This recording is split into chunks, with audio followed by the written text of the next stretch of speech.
Good morning and welcome to Plugged Into Long Island on 102.3 WBAB and 106.1 BLI. I'm Ali Ali, and today I am sitting down with Jessica Toussaint, the founder and president of the Bridge to Promise. Thank you for joining us today. Thank you so much for having me. Really appreciate it. Of course. So tell us a little bit about what the Bridge to Promise is and what the mission is behind this. Sure. So it is community leaders coming together, in essence, to help young adults. Our target audience is between the ages of 18 to 35. Our rationale behind that is that when you look at a younger person, you look at someone in high school, middle school, that there are support services. There's guidance counselors, school social workers, mentors, student teacher advisors, so there's a bunch of other support services that are offered. As a young person matriculates out of college, high school into college, and maybe not even college, into the workforce, there are less and less opportunities for growth and for support that are offered. And so we provide young adults with the tips, the tools, the techniques, the support, the community for them to reach their highest potential. That's amazing. I love that. How did this start? How did this idea come about? So when I was in college, I worked with students that were part of HEOP, so Higher Educational Opportunity Program.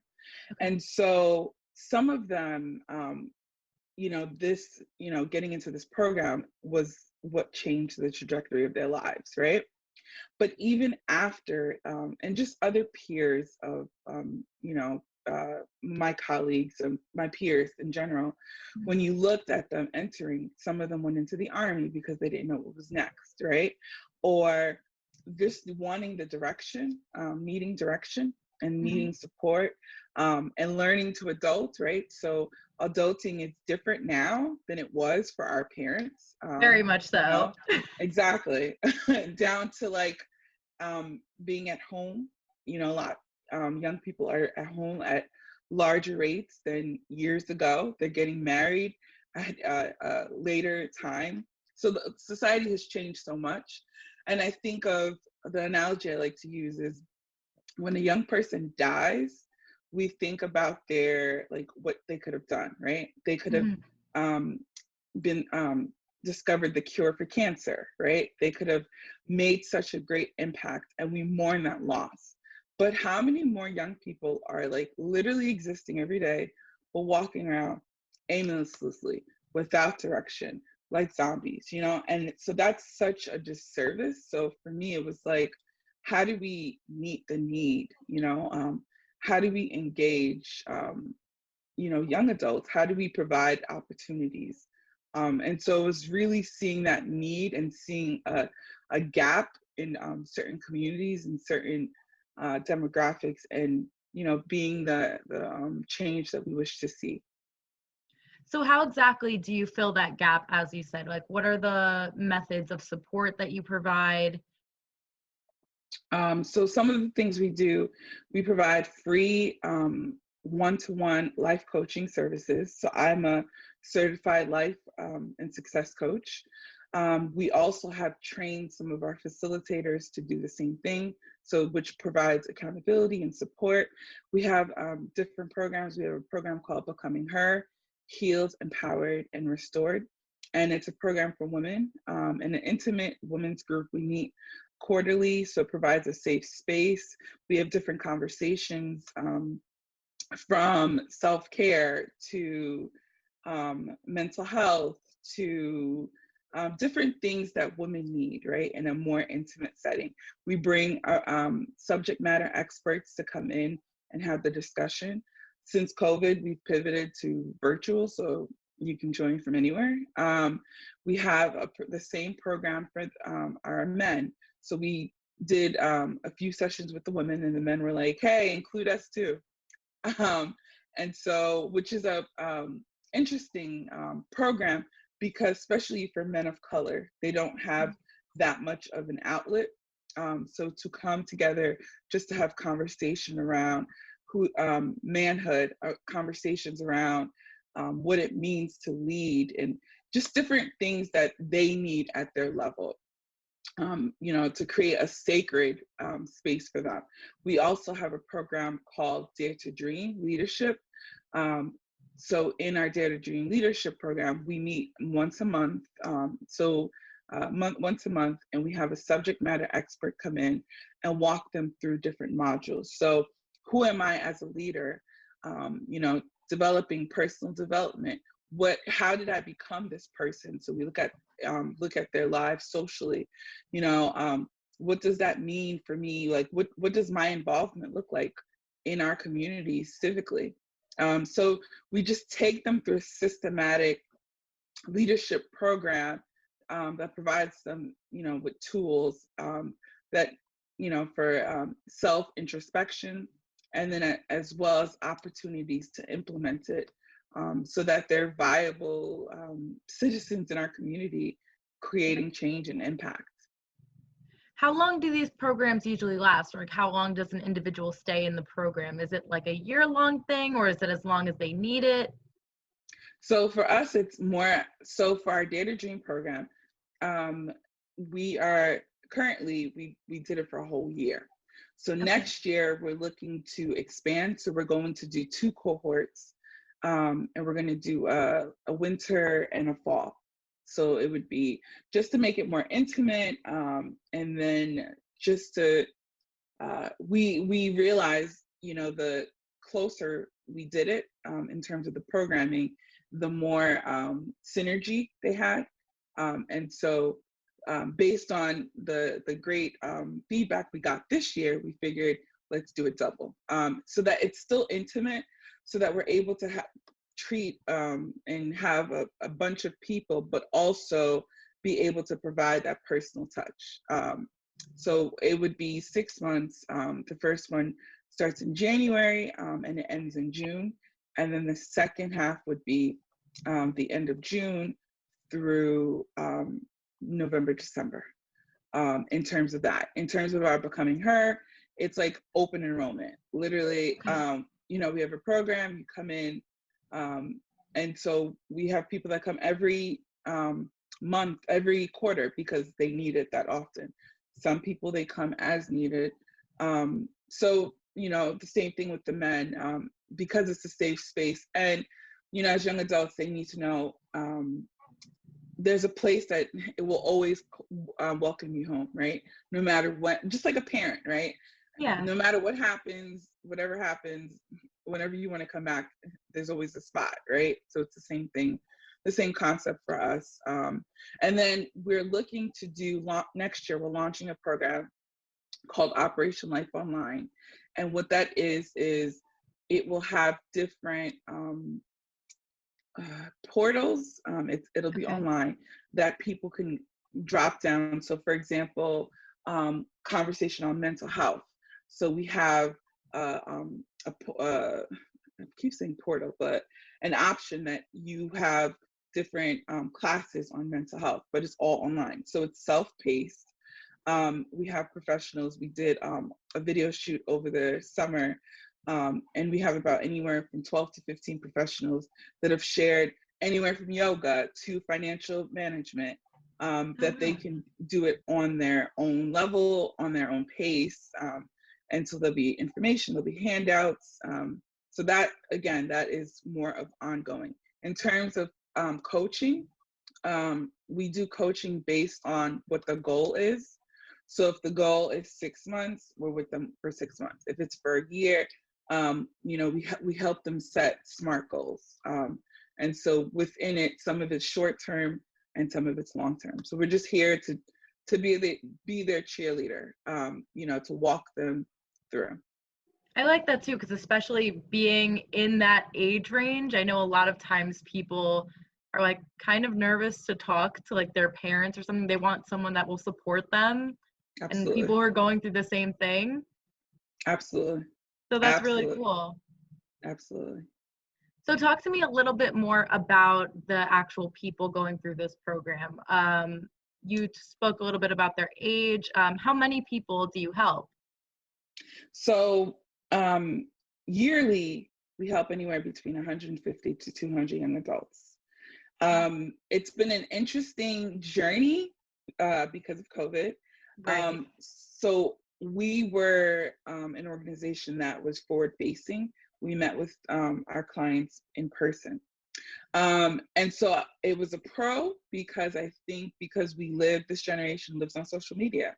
So it was like an interruption to our programming to come together, to be in a positive environment, to be challenged, people that are like-minded like you, as well as it may not be people that you know. So you're able to speak freely, you're able to share things that you wouldn't. But because of COVID, we transitioned our programming online. So through that, we have reached our numbers, which is like around 100 this year. But with it, it's not the same in terms of like actually hugging a person, right? Or Right. actually engage. So we've made it work. But people are like anxious to like, okay, when COVID's over, we need to get together. Yeah. Has there been any pushback from some people in these programs? Well, I think the pushback is really they would prefer, getting together in person, just like most of us, Okay. right? Who have been home. I mean, people get Zoom fatigued, you know.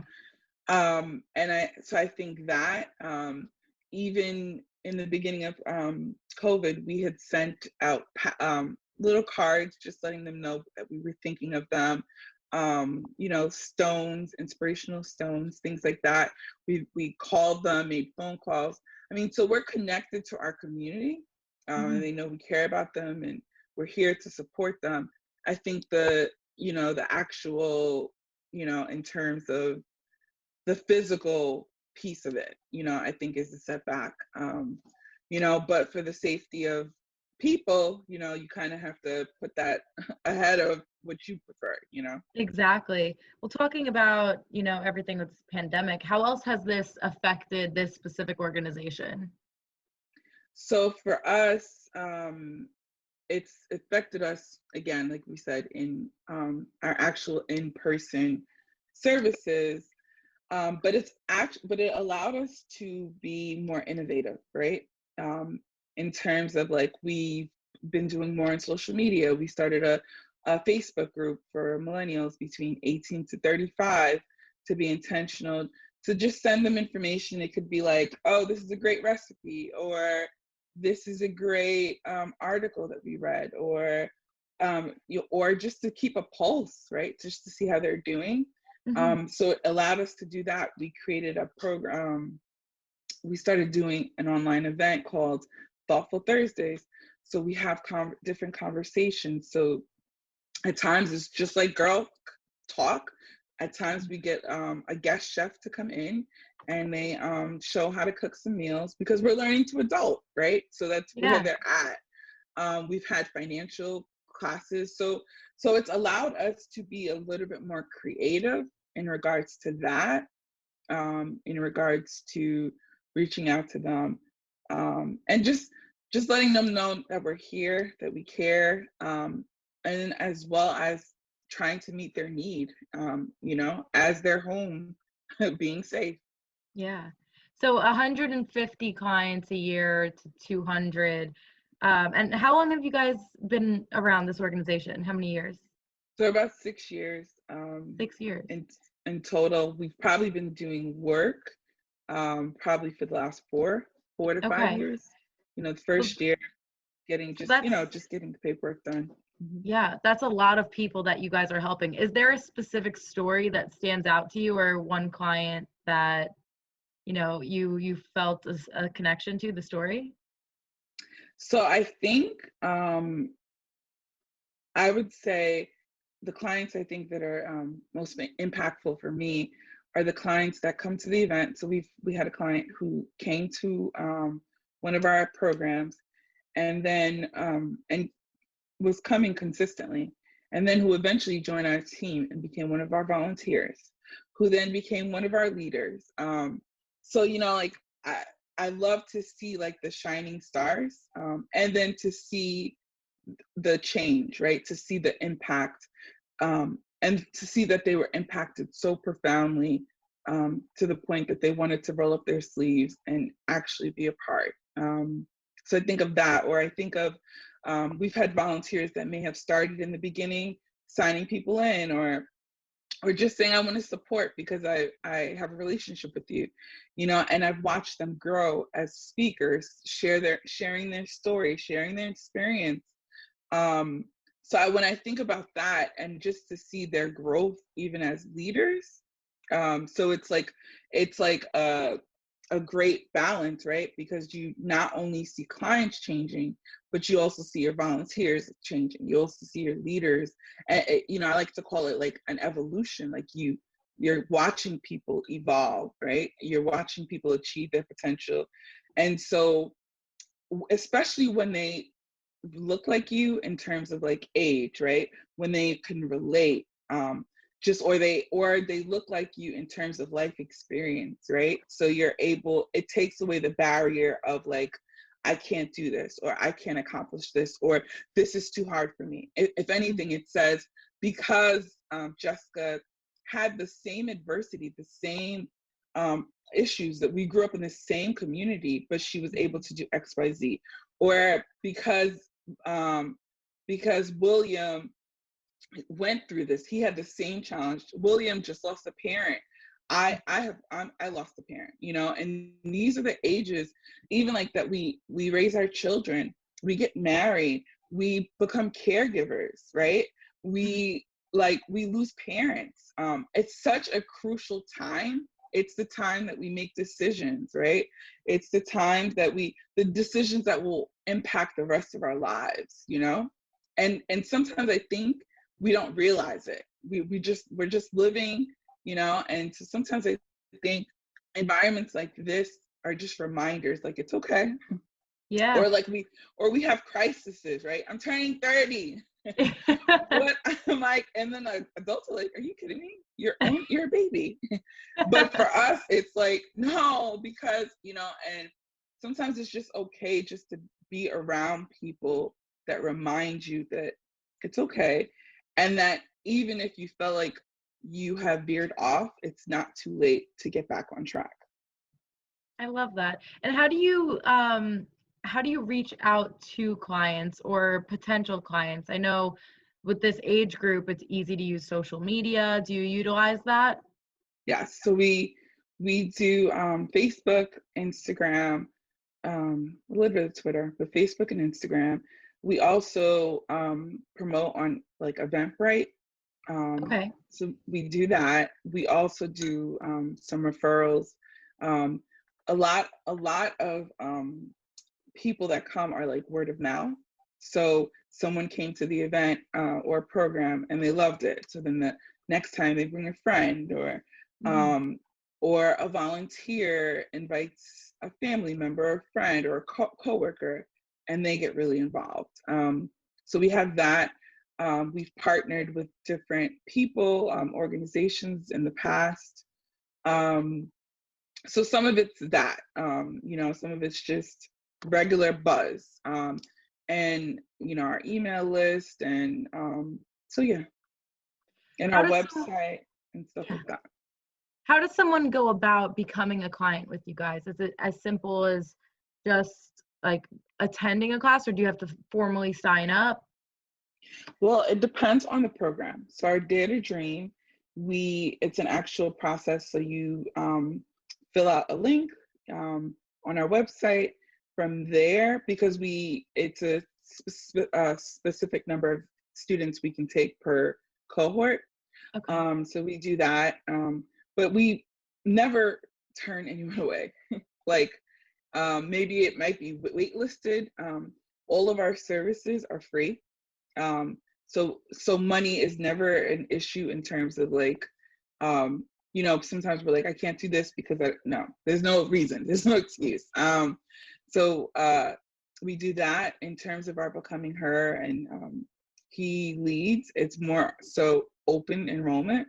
So as people come, when they show more interest in person, we're doing this to people fill out forms, and the things that they fill out, we follow up, we touch base with them, and that's how we kind of onboard them in terms of our Operation Life Online. It's something that we offer to all our clients, so it's just like a perk. So we have different ways for people to join, Okay. but their level of engagement looks different based on that client Okay. and based on their needs.